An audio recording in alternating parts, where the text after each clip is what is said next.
Dando sequência aqui, então, nós demos a parada para o café, está todo mundo agora bem, barriga cheia. Vamos falar agora sobre grandezas inversamente proporcionais, certo? Vamos adiante. O que são, então, professor, duas grandezas inversamente proporcionais? Grandezas inversamente proporcionais são quando o aumento de uma provoca a redução da outra. Ou o contrário, se eu diminuir uma grandeza, eu provoco o aumento da outra. Espera aí, me dá um exemplo prático. Está lá, ó. Uma pessoa desloca-se de carro para outra cidade com velocidade média de 180 km por hora e gasta 1 hora para chegar. Se eu pegar esse valor inicial de 180 km por hora e diminuir ele para 90 km por hora, o que vai acontecer?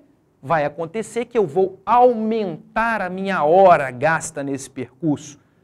Se antes eu gastava 1 hora para andar, né, para percorrer os 180 km por hora, agora eu vou gastar mais 1 hora, ou seja, 2 horas para percorrer 90.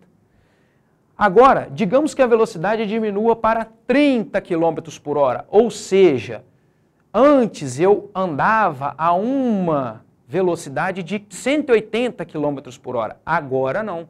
Agora eu estou, né, andando a uma velocidade muito menor.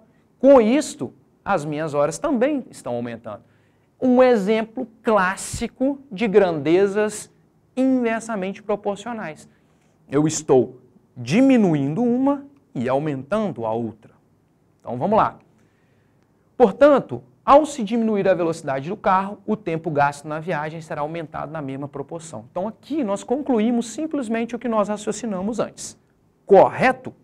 Beleza, então vamos ver agora um exemplo prático com números de como isso funciona.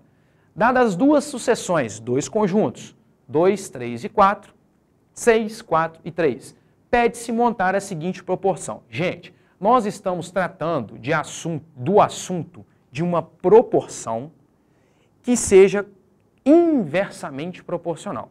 Vamos deixar isso bem claro. Então, só pela lógica aqui nós já vamos entender de que o segundo conjunto ele deve ser o inverso do primeiro. Concordam comigo? Vamos ver se isso aqui é desse jeito mesmo que o professor está falando, que às vezes o professor fala e ninguém entende. Vamos calcular os produtos dos elementos correspondentes. Os elementos correspondentes são 2 e 6, 3 e 4, 4 e 3. O produto entre eles dá 6, 2 vezes 6, 12, 3 vezes 4, 12, 4 vezes 3, 12. Professor, o que é isso aí? Nada mais é do que o resultado da multiplicação dos elementos correspondentes de um conjunto. Por que a gente faz isso?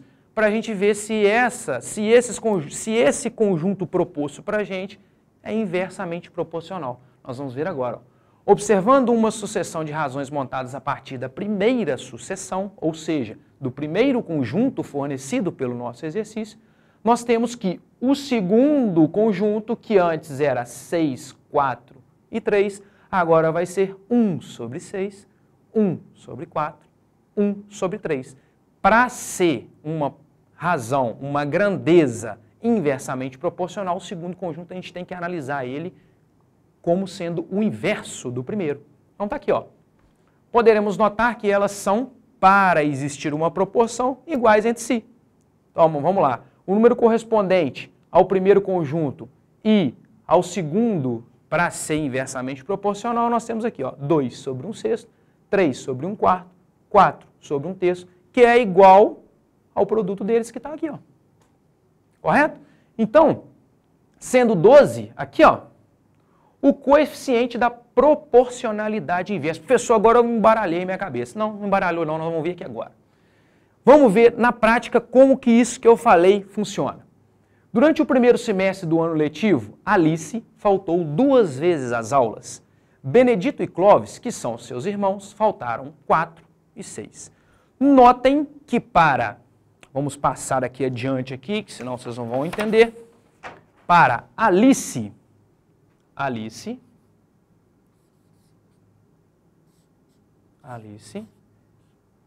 para Benedito e Clóvis, Benedito e Clóvis. A Alice, eu vou chamar de X. O Benedito, vou chamar de Y. E o Clóvis, de Z. A Alice faltou 2 vezes. O Benedito, 4. E o Clóvis, 6 vezes. Professor, e agora? O que eu faço?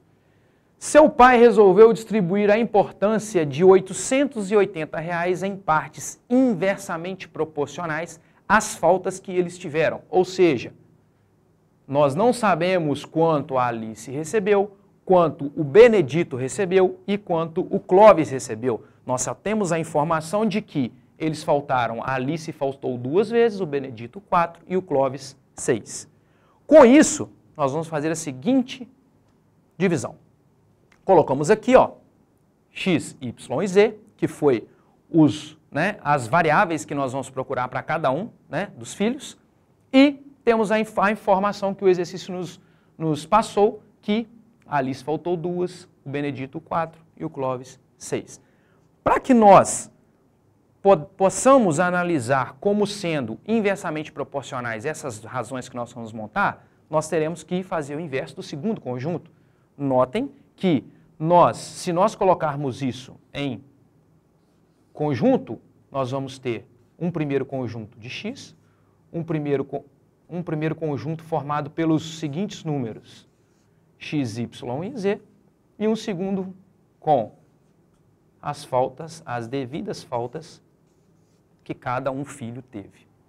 Então, nós temos x sobre 1 sobre 2, y sobre 1 sobre 4 e z sobre 1 sobre 6. Essa parte de baixo aqui, gente, nada mais é do que o inverso. Para a gente ter uma razão com grandezas inversamente proporcionais, o segundo conjunto a gente teria que inverter, o que nós fizemos antes. MMC, professor, agora você me deixou doido. Não, deixei não. Nós vamos facilitar para vocês aqui agora. Como que eu calculo isso daqui? Nós não temos aqui, ó, 1 sobre 2, 1 sobre 4 e 1 sobre 6. Eu não posso simplesmente igualar isso à quantidade de que o pai dividiu, que foi 880.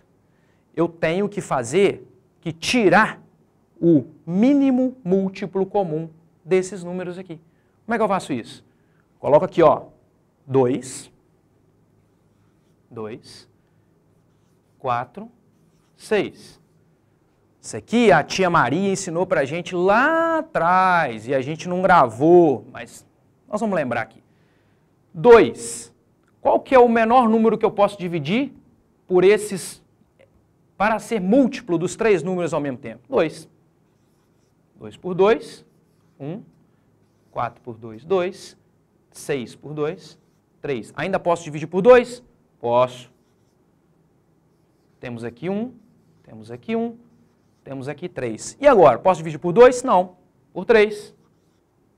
Vai chegar a 1, 1 e 1. A multiplicação do nosso resultado, eu vou achar aqui o mínimo múltiplo comum, que foi esse 12 que está aqui, ó. O que eu faço com isso? Vou fazer assim, ó. Vou transformar. Vou pegar o 12, vou dividir por 2, tá? Da primeira razão, e vou achar 6. 12 por 6, 12 por 2, 6. Tá? Aqui, ó. 12 por 2, 6. Vezes 1, 6. 12 por 4, 3. Vezes 1, 3. Tá aqui, ó. 12 por 6, 2. Vezes 1, 2. Tá? Então, para a gente chegar, nós sabemos que o pai da Benedita, do Clóvis, tá? E do outro amiguinho lá, do outro filho, dividiu R$ 880. Para nós, né, chegarmos ao valor de cada um, eu sei que x mais y mais z dá 880, não é isso? Beleza. Se eu com a soma dos antecedentes eu tenho 880, quer dizer que a soma dos consequentes também vai ter que formar a parte de baixo da nossa razão. Não é isso? Então tá aqui, ó, x mais y mais z é igual a 880. 6 mais 3 mais 2 é igual a 11.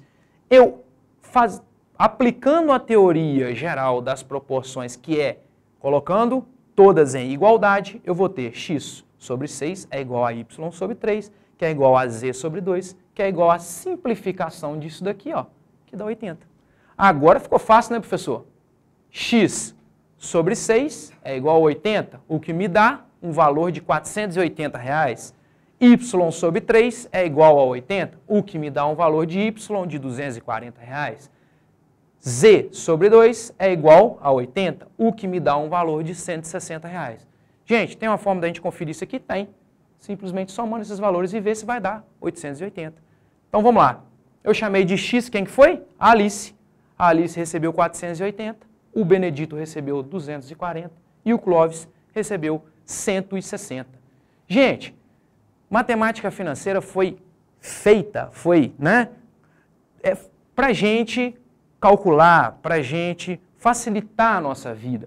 Isso daqui, às vezes está sendo novidade para alguém, mas isso daqui nada mais é do que um começo de um treinamento que vocês vão ter sempre. Então, a parte de proporção nós terminamos aqui. Nas próximas aulas, nós vamos falar agora sobre regra de 3 e porcentagem, tudo em sequência, porque na hora que nós chegarmos em juros simples, juros compostos, nós vamos ter todos esses conceitos reunidos em uma aula só. Estamos à disposição na plataforma, tá? Qualquer solicitação, estamos prontos para atender. Um abraço a todos, até lá.